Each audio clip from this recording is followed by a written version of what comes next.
বেশি দেওয়া যাবে না, এর আগে আমি ছোলার ভিতরে একটু বেশি দিয়ে করছিলাম।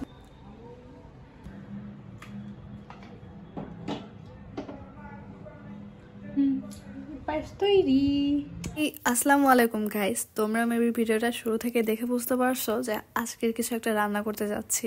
আর আমি যেহেতু রান্না করতে যাচ্ছি মানে আজকে তাহলে স্পেশাল কোনো কিছু একটা আছে, এই জন্য আমি রান্নার রুমে গেছি।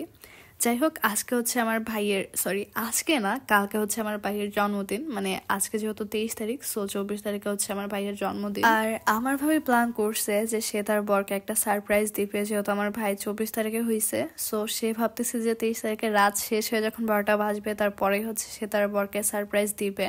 তো সে অনেকদিন ধরেই মূলত এই প্ল্যানটা করে রাখছিল এবং সে আজকে আমাদেরকে যখন শেয়ার করলো তখন আমরা ভাবলাম যে ভাবির আশাটা পূরণ করে দিই। ভাবির আশাগুলোর মধ্যে ভাবি আজকে প্ল্যান করছে যে সে কেক আর হচ্ছে তার বরের পছন্দের মিষ্টি আর হচ্ছে বাসায় কিছু রান্না করবে, যেমন পুডিং, যেটা আমার ভাইয়ের অনেক পছন্দ। মানে সে হচ্ছে তার বরের সব পছন্দের খাবার আজকে রান্না করবে, আর আমরাও তো আমার ভাবিকে আজকে হেল্প করতে যাচ্ছি। এর জন্য তো ফার্স্টে আমরা রাজবাড়িতে চলে আসলাম কেক নিতে। আর এটা তো আমাদের রাজবাড়ির সব থেকে পপুলার একটা রেস্টুরেন্টের কেক, সেটা হচ্ছে নয়া টেস্ট। এটা আমাদের রাজবাড়ির সবাই অনেক চেনে। আজকে মূলত আমার ভাবি অনেক হ্যাপি, কারণ তার একটা মাত্র বরের জন্মদিন বলে কথা। যদিও একজন মানুষের একটা মাত্রই বর হয়, বেশি বর হয় না। যাই হোক, জাস্ট কিডিং। সো আমার ভাইয়ের বিয়ের পরে এই প্রথম হচ্ছে আমার ভাইয়ের জন্মদিনটা আমার ভাবি সেলিব্রেট করতে পারবে। এর জন্য তার তো অনেক বেশি আশা ভরসা ছিল। বাট যদিও ওইভাবে বড় করে সেলিব্রেট করা হবে না, ছোট করেই করা হবে। আর এমনিতেও বাসায় আম্মু নেই, এর জন্য ওইভাবে আমরা কোনো কিছু আপাতত অ্যারেঞ্জ করতেছি না। আমার ভাবি যেহেতু আমার ভাইকে আজকে সারপ্রাইজ দিবে, এর জন্য সে মূলত বেশি কিছু অ্যারেঞ্জ করবে না, যত রাত 12টার সময় সে উইশ করবে তার বরকে। এর জন্য হচ্ছে ওইভাবে ভারী কোনো খাবার আজকে অ্যারেঞ্জ করা হচ্ছে না। সো এই দিক দিয়ে আমরা মিষ্টি নিতে চলে আসছি কেক নেওয়ার পরে। আর মিষ্টিটা নিতে চলে আসলাম আমাদের রাজবাড়ির সব থেকে পপুলার একটা মিষ্টান্ন ভান্ডার, সেটা হচ্ছে ভাদু শাহের দোকান। আমার ভাই মূলত এই জায়গার কালোজামটা অনেক বেশি পছন্দ করে, এর জন্য আমি আর আমার ভাবি এখানেই চলে আসছি।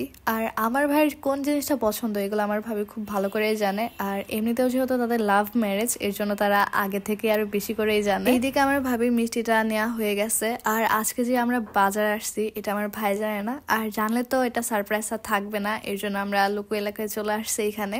যাই হোক, এখন মূলত বাসায় জলদি চলে যেতে হবে, বাসায় গিয়ে সবকিছু অ্যারেঞ্জ করতে হবে। আর আজকে যেহেতু কোনো কিছু ডেকোরেট করব না, সো অতটাও প্যারা নেই। আমরা সবাই চলে যাচ্ছিলাম আমাদের বাসার দিকে। আর আজকে আমি ভাবতেছি যে আমার ভাইয়ের জন্য আমি পায়েস রান্না করব, আমি বোন হয়ে। আর আমার ভাই মূলত পায়েসটা অনেক বেশি পছন্দ করে, এর জন্য ভাবতেছি, কেননা ভাইয়ার যেহেতু কালকে পয়দা ডে, সো পয়দা ডে উপলক্ষে ওর জন্য তো কিছু মিষ্টি তৈরি করতে হবে, তাই না? বাসায় এসে আমি সোজা রান্নার কাজে লেগে পড়ছি। মানে আমি হচ্ছে ফার্স্টে দুধটা ভালোভাবে জাল দিয়ে নিচ্ছিলাম, আর অন্যদিকে আমার ভাবিও তো পুডিং বানানোর জন্য সবকিছু রেডি করে নিচ্ছিল। আর এই দিকে আমার তো একদম ফার্স্টে একদম কাজের ব্যাঘাত ঘটে গেছে, দুধটা ফার্স্টেই পড়ে গেছে। যাই হোক, আমি ফার্স্ট মূলত রান্না করতে যাচ্ছি পায়েস। আগে কখনো ওইভাবে রান্না করা হয়নি, দেখা যাক সামনে কি হয়। গাইস, এইদিকে আমি তোমাদের আরেকটা কিছু দেখাবো, সেটা হচ্ছে আমার ভাইয়ের যে মিষ্টি আর হচ্ছে কেকটা কিনে আনছি, সেটা তো আমাদের লুকায় রাখতে হবে আপাতত, যেহেতু ভাইয়া বাসায় আসবে যখন তারপরকে মূলত সারপ্রাইজ দেওয়া হবে। তো আমার ভাবি ও করছে কি, আমাদের যে কাঠের আলমিরাটা ছিল তার ড্রয়ারের মধ্যে ওইগুলা লুকায় রাখছে। মানে বুদ্ধি কাকে বলে, মেয়ে মানুষের হাঁটুই হাঁটুই বুদ্ধি, এই হচ্ছে সেই প্রমাণটা পেয়ে গেছি। যদিও আমিও মেয়ে মানুষ, বাট তারপরেও আমার ভাবির একটু বেশি বুদ্ধি। যাই হোক, ওর বুদ্ধিটা যদিও মন্দ না, ভালো একটা বুদ্ধি ছিল, আমার ভাই কোনো জীবনেও খুঁজে পাবে না। সো সে তার বরকে সারপ্রাইজ দেওয়ার জন্য একদম উতলা হয়ে আছে। আর আশা করি যে ওরা ভালোভাবে সারপ্রাইজটা দিতে পারবে আজকে। এইদিকে আমি তো রান্না করার ব্যস্ত ছিলাম, রান্না বলতে আমি পায়েস রান্না করার ব্যস্ত ছিলাম। আর আমি তো ফার্স্টে চাউলগুলো চেক করে নিচ্ছিলাম যে চাউলগুলো আদৌ সিদ্ধ হচ্ছিল কিনা।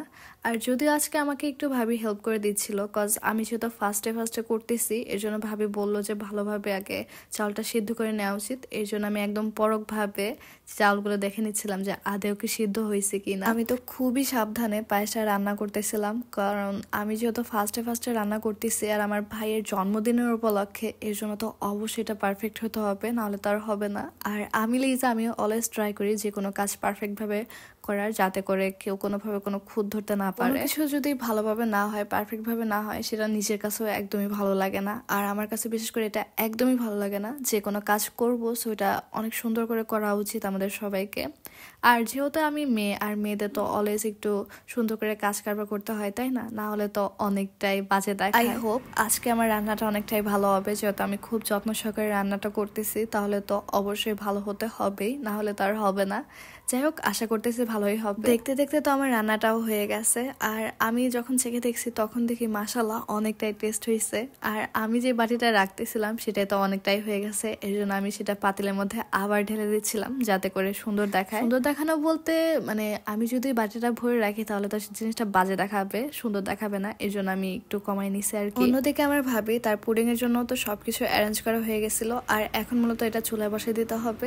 আমরা ফার্স্টে ভাবছিলাম যে এটা মাইক্রোওভেনে দিব, বাট আমরা যেহেতু এটা জানি না যে কিভাবে মাইক্রোওভেনে হবে, এর জন্য আমরা কোনোভাবে কোনো রিস্ক নিই নাই, আমরা এটা চুলায় এটা করে নিব। দেখতে দেখতেও তো আমার ভাবির পুডিংটা রেডি হয়ে গেছে, আর এখন মূলত আমার ভাইকে সারপ্রাইজ দেওয়ার পালা। গাইস, আজকের ব্লগটা আমি এখানে এন্ড করতেছি।